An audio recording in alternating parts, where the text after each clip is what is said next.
យ៉ាងហោចណាស់មានមនុស្ស9នាក់បានស្លាប់និងជាង40នាក់ទៀតបានរងរបួសធ្ងន់ស្រាលក្នុងហេតុការណ៍គ្រោះថ្នាក់ដ៏រន្ធត់មួយបានកើតឡើងនៅវេលាម៉ោង 6:15 នាទីព្រឹកថ្ងៃទី 23 ខែឧសភាឆ្នាំ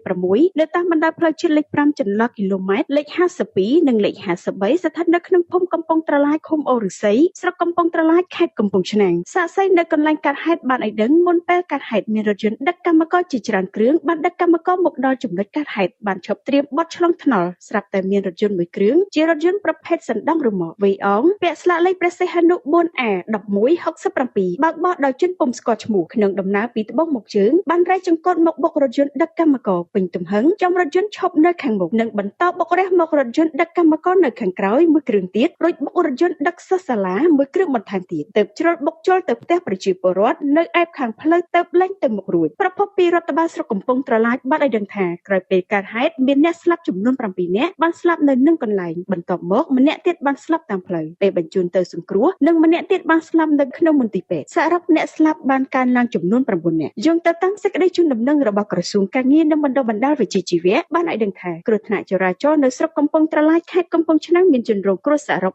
53នាក់ដោយក្នុងនោះ9នាក់ស្រី8នាក់បានស្លាប់របួសធ្ងន់ចំនួន9នាក់និងរងរបួសស្រាលចំនួន35នាក់ព្រឹកថ្ងៃកើតហេតុគេឃើញវត្តមានលោកជំទាវកែច័ន្ទមុនីអាយុដំហឺវីរៈអ្នកតំណាងរាស្ត្រមណ្ឌលកំពង់ឆ្នាំងអាយុដំសុនសវណ្ណរិទ្ធអភិបាលខេត្តកំពង់ឆ្នាំងនិងក្រុមការងារបានចុះពិនិត្យទីតាំងកន្លែងកើតហេតុនិងបានសាកសួរសុខទុក្ខដល់ជនរងគ្រោះនៅមន្ទីរពេទ្យព្រមទាំងនាំអំណោយជាថវិការបស់សម្ដេចមហាបវរធិបតីហ៊ុនម៉ាណែតនិងលោកជំទាវបណ្ឌិតពេជ្រច័ន្ទមុនីចំនួន15លានរៀលផ្ដល់ជូនជនរងគ្រោះកំពុងសម្រាកនៅក្នុងមន្ទីរពេទ្យបង្អែកស្រុកកំពង់ត្រឡាចនិងគ្លីនិកឯកជនដោយឡែកសពជនរងគ្រោះទាំង9នាក់ត្រូវបានថ្នាក់ដឹកនាំរៀបចំបញ្ជូនក្រុមគ្រួសារទៅជួយរៀបចំបុណ្យតាមប្រពៃណីក្រោមបន្ទុករ៉ាប់រងរបស់ក្រុមការងារចុះមូលដ្ឋានស្រុកកំពង់ត្រឡាចក្រសួងការងារបណ្ដុះបណ្ដាលវិជ្ជាជីវៈបានចាត់តាំងថ្នាក់ដឹកនាំក្រសួងនិងចុះទៅរៀបចំបុណ្យសពដោយរាល់ការចំណាយនៃពិធីបុណ្យសពជាបន្ទុករបស់ក្រសួងការងារនិងបណ្ដុះបណ្ដាលវិជ្ជាជីវៈនិងបេឡាជាតិសន្តិសុខសង្គម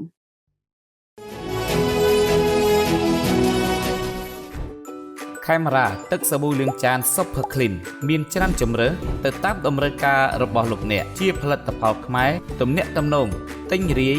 និងបោះដុំយកទៅលក់បន្តបញ្ចុះតម្លៃជូនយ៉ាងពិសេស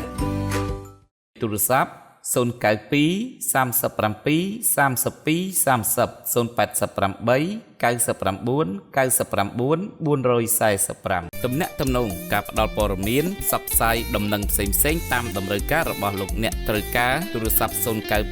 37 32 30 088 99 99 445ទូរទស្សន៍ខេមរ៉ា TV អនឡាញរស់ក្នុងសន្តិភាព